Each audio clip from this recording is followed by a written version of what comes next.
am Isabella. And I'm Hope. And we're talking about sociology within Jane Eyre.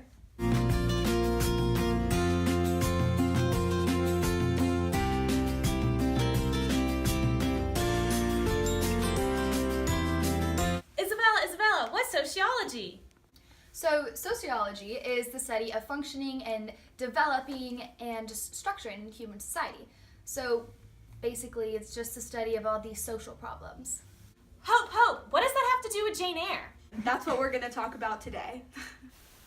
Jane Eyre has a lot of aspects of Marxist theories. This is shown in many ways throughout the book. The Marxist theory includes aspects such as materialism, class structure, labor theory of value, and dictatorship of the working class.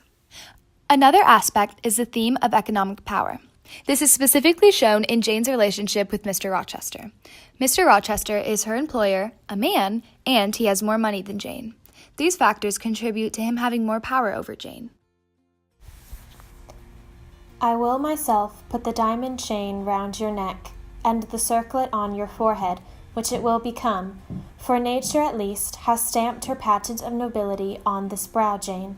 And I will clasp the bracelets on these fine wrists, and load these fairy-like fingers with rings. Jane is a very plain woman, and she is not described beautiful at any point in the book except for Mr. Rochester when he talks about her. And in this quote, it's like he's trying to make her beautiful, and this makes her uncomfortable because she is not beautiful, and the way that he is going to deck her out with all of this jewelry is making her someone that she's not. He's trying to turn her into Miss Rochester and taking the Jane Eyre away from her, and it scares her. One aspect is the theme of class struggles. The book started off with Jane being a poor orphan while also being a female. These factors contribute to her having a low social status. Because Jane is impoverished, she is looked down upon by many of her peers. While Jane was living in Gateshead, her family treats her as a peasant rather than their family. Because of Jane's mother and father dying, leaving her as an orphan, Jane's cousins, rather than playing with her, would bully her and push her around. This type of mistreatment continued with Jane's presence around characters of higher class such as Rochester and Miss Ingram.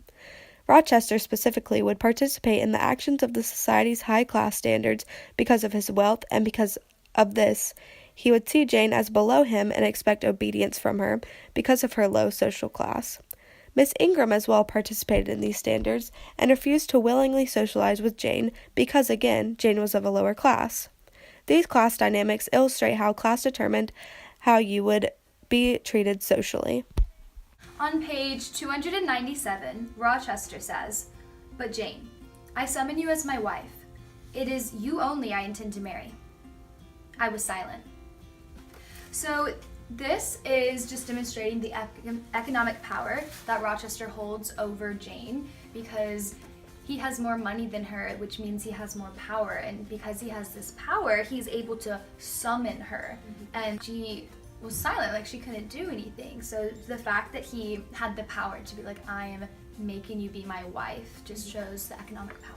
This also kind of goes into like the class structure thing because Jane is a poor woman. She doesn't really have like the right to say no to him, but since she is very assertive and independent, she does kind of go to him and say like, I'm not going to marry him. And she takes it upon herself to kind of deny his summon. So just like with that class difference, like she just kind of doesn't really think she has the right to say no, and he doesn't either. He thinks just because he does summon her and he's a male and he's rich that he can't do that.